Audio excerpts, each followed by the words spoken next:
Good morning, everybody. What's up? This is Deep from Rock Paper Fitness. I'm going to keep it quick because I know that some people are going to come for breakfast. But it's Turn Up Tuesday. I hope that you're ready to seize the day and become your best self. Today's topic is being a life-giving leader, okay? Life-giving leadership. So if you call yourself a leader or consider yourself a leader, or maybe other people consider you to be a leader, I want to challenge you today to be a life-giving leader and not a life-taking leader, all right? And so it's so important for you to realize that leadership is not the position you hold at your job or maybe even the position that you hold at church, but it is the position that you hold in life and what your influence looks like when it comes to interaction with people. So, number one, to be a life-giving leader, you must be your most authentic and most true self, okay? So, you can't be heavily influenced by the opinions of other people, but you have to know what God has called you for and what your biggest global mission is on this earth, so that when trials, tribulations, issues, and challenges come to your life, you're not derailed, but you are more focused. Number two, you have to lead as if people's lives depend on it, right? So the decisions that you make, the articles that you share, the videos that you share, you have to consider yourself such a leader that even those small things will promote people or demote people. Will it encourage them or will it discourage them? Number three, to be a life-giving leader, you have to realize that you have the power to change people's lives.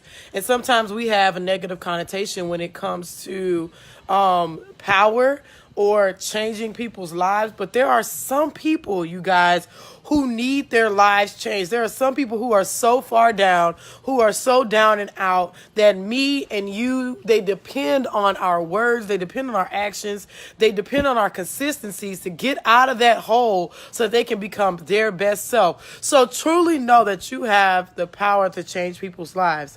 Next, realize that you have the power to bring life. And one thing I was reading in my devotional this morning is that we want our legacy to be that we gave life to other people. When we leave here, I want people to remember me as life-changing, life-giving. When I was around D, my life changed. When my kids were around D, my life changed. That's what we need to think about, like what we want our legacy ultimately to be remembered as. What do you want to be remembered as, right? We want to be remembered as life-giving leaders. Next, remember that your leadership is mission critical, okay? And so when we say critical, it's kind of like the solving of an epidemic or the solving of a disaster, right? So right now, the life that we are living, the world that we're living in is a complete disaster, right? And your leadership can change that mission critical situation, okay? So remember that we don't just need your leadership, it's mission critical, all right? And so whatever God has called you to do, remember that it's critical that you do that. And it's critical that you are a life-giving leader through every aspect of your life. Next, remember that you represent something way bigger than yourself. And if you don't know what that is, you got to sit down and figure it out, okay? Nobody is just living in this world and living this life just to pass by.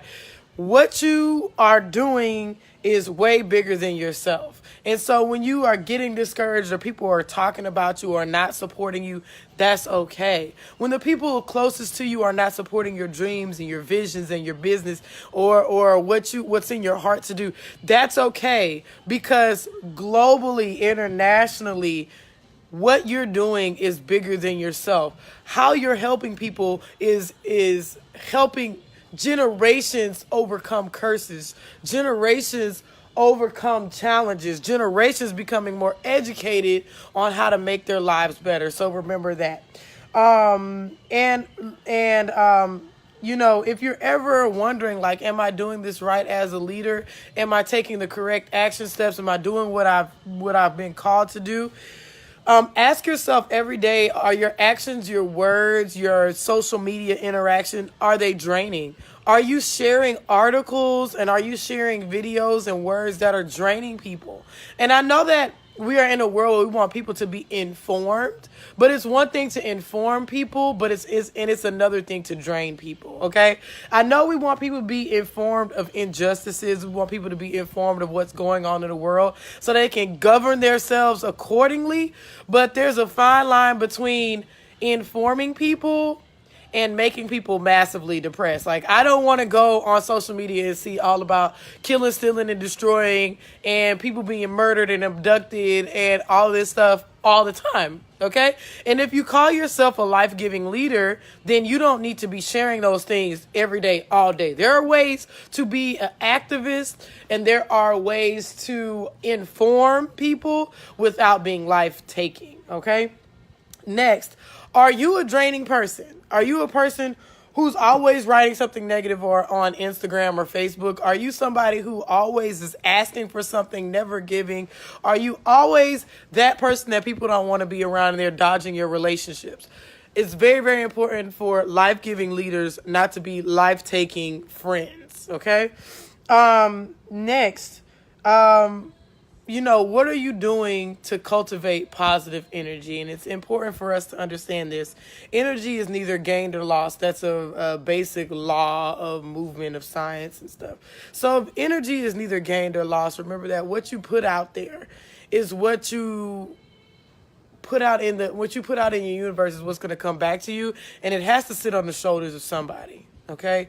And we have to remember that whatever words we say, actions that we put out, interactions that we have with people are going to sit on the shoulders of someone, right? And this is the reason why a lot of us dodge our employers or we dodge certain family members or friends, because we know that their negativity sometimes sits on our shoulders and we don't want that. So as life-giving leaders, I want to challenge you. Let's really, really focus on building a legacy of giving life, building a legacy of encouragement, building a legacy of mission critical actions, making sure that we build a legacy of mission critical words and interactions with people and relationships. Okay?